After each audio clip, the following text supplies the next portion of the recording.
Thank you very much, Chairman. I want to comment on a number of issues. Support Chairman Committee on Education, Honorable Meli, on the matter of school feeding program, because Chairman, as members have stated here, that food, before anything is done, food is very important to our children in school, because most of them drop out of school because they don't even have anything to feed on. And because of that, Chairman, we should allocate sufficient amount of money for all schools in this country for the school feeding program. I have a problem, however, Chairman, with how the school feeding program is being run in Nairobi, because this is a function of the national government, and the county government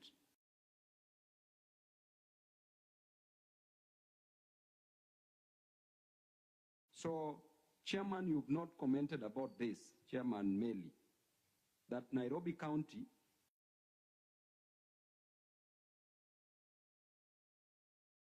per day, in a year, with the total number of schools, which we have around 210 public primary schools, the total amount collected in a year is around 270 million Kenya shillings. So therefore, if we are allocating money in the budget committee for the school feeding program, in addition to that, the county government is also allocating money. In addition to that, there are grants which are being given by the government of France. And then in addition to that, we collect money from the parents, Chairman. So is it not selfish? And no, CDF does not allocate money for that, but at least from the national government. So, Chairman, we need to follow some of these issues, because our parents' money, the hard-earned cash of our parents, are being defrauded by the county government of Nairobi. So you need to look into that. However, we support the school feeding program. Number two, Chairman, as you rightly stated on the JSS, Chairman, these people are really struggling. And you know what it is, Chairman, to stay in a lecture hall for 4 years, Chairman. These people, having graduated from different institutions of higher learning, Chairman, the only amount of money that a JSS teacher is being paid is 17,000 Kenya shillings. This is a person who is qualified. Hata mtu anaenda mjengo, Chairman, earns 600 shillings per day. For 30 days, that is 18,000 Kenya shillings. Na huyo ni mtu wa mkono, anafanya kazi ya kuleta mawe. What about a person who is fully trained, just to earn that amount of money? Therefore, I'm in support of the junior secondary school teachers to be paid not less than 46,000 Kenya shillings in hardship areas and 38,000 Kenya shillings in other areas. In addition to that, Chairman, there's a problem because there's discrimination, where 46,000 teachers should be employed, the JSS teachers, while we are only going for 26,000. On what criteria will we use to know the 26,000? This amounts to discrimination, which is not in the spirit of the Kenyan Constitution.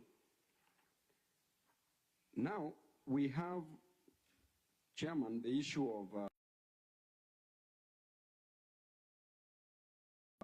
in promotion of human capital, matter skill, and literally nothing can happen in this country if there is no skills, Chairman, in every field, in every area. And when we look at the capitation, which is always and constantly being delayed in our universities, Chairman, it is very unfair for our children to suffer because the money for capitation has not been released. Yet most of the time we budget for this money. So therefore, Chairman, you also need to talk to the executive that once we budget for these monies, then they need to be promptly released. You know the importance of education, Chairman Dindi Nyoro. You know very well. It is education that has made you be where you are. And you love education. And even now you are doing 2 masters at a go, Chairman. You know what this means. Therefore, money should be released to these comrades as soon as possible. On the TVETs, Chairman, every year we budget for these TVETs in this same committee. But Chairman, you've chosen to not give attention to Nairobi as a county. We have a problem in Nairobi. We don't have enough TVETs. And among the 16 that you've already mentioned here, each is going to get 57,500,000 Kenya shillings. You need to consider Nairobi so that at least Nairobians can have an institution where they can further their education for those who are not successful in joining the universities and other colleges. Lastly, Chairman, the CBC. You've really presented a good proposal here, Chairman, but you've said nothing about the CBC. CBC, there's a problem. I want you to just, from this meeting, move to any public primary school within Nairobi. Go and see the chaos that is happening within those institutions. You find, Chairman, that one teacher who is trained to only offer 2 subjects, to teach 2 subjects. This teacher is being given 8 subjects to teach. Therefore, we are wasting those children as early as now. What does this tell us? That we need sufficient human capital. We need teachers to be employed. And these teachers, their salaries should be increased as just the way you I think the CBC, at least something can be done about it. And then you've not also talked about the infrastructure for the CBCs. They are being taught they are being taught biology, subjects like biology, chemistry, right at primary school level, but there are no even laboratories.